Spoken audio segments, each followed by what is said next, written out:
Sir sir ഈ cinema കാണാൻ വരുന്നവർ മദ്യപിക്കാൻ പാടില്ല, നോൺ വെജ് കഴിക്കാൻ പാടില്ല എന്നൊരു അഭിപ്രായം വന്നിരുന്നു. ചേട്ടാ അതൊരു ഫേക്ക് ന്യൂஸா? அவனோ ஒருத்த போட்டது சோஷியல் மீடியாவில் அதை பற்றி நேஷ்னல் வைடு டிஸ்கஷன் போயிட்டுருக்கு.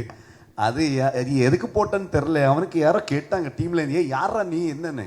அவன் ஒரு தனியாக காந்தார பருவன்னு ஒரு பேஜ் போட்டு அதில் ஒரு டிசைனு என்ன காந்தார டிசைனை போட்டு வச்சுருக்கேன் வந்து.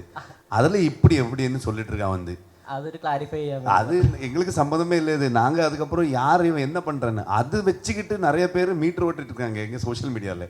அது சும்மா ஃபேக் நியூஸ். அப்படி யார் சொல்லுவாங்க?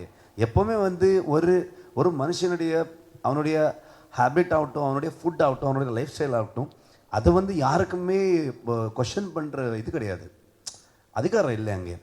Everybody has their own choices. நாங்கள் யார் அதை கொஷன் பண்ணுறதுக்கு? நீங்கள் இப்படி பண்ணதான் அப்படின்னு யார்? நாங்கள் படத்தில் எல்லா எலிமெண்ட்ஸும் காமிக்கிறோம். ஒரு கடவுளை பற்றி எப்படி இருக்கோ அதுவும் நம்ம காமிக்கிறோம். ஒரு ட்ரைபல் ஒரு நேச்சர் ஒர்ஷிப்பிங் அது வந்து காமிக்கிறோம். பேசிக்கலி நாங்கள் வந்து இங்கே பயாஸ்டாக வந்து ஏதோ இப்படி அப்படின்னு சொல்கிறதுக்கு வரல. ஃபில்ம் ஒரு ரைட்டர்ஸ் ஸ்டோரி டெல்லர்ஸ் ஆகிட்டு நாம் எப்பவுமே அதை பயாஸ்டாக கூடாது. நாங்கள் என்ன இருக்குது அது காமிக்கணும். ஸோ அந்த பர்ஸ்பெக்டிவ் உங்களுக்கு தான், நீங்கள் தான் சொல்லணும். அதில் என்ன நல்லது என்ன கெட்டது அது நீங்கள் சொல்லணும். ஸோ நான் எப்பவுமே அது வந்து இப்படி இருந்தால் அப்படின்னு நான் எப்பவுமே அது வந்து ஒத்திக்கவே மாட்டேன். அது ஒரு ஃபேக் நியூஸ்.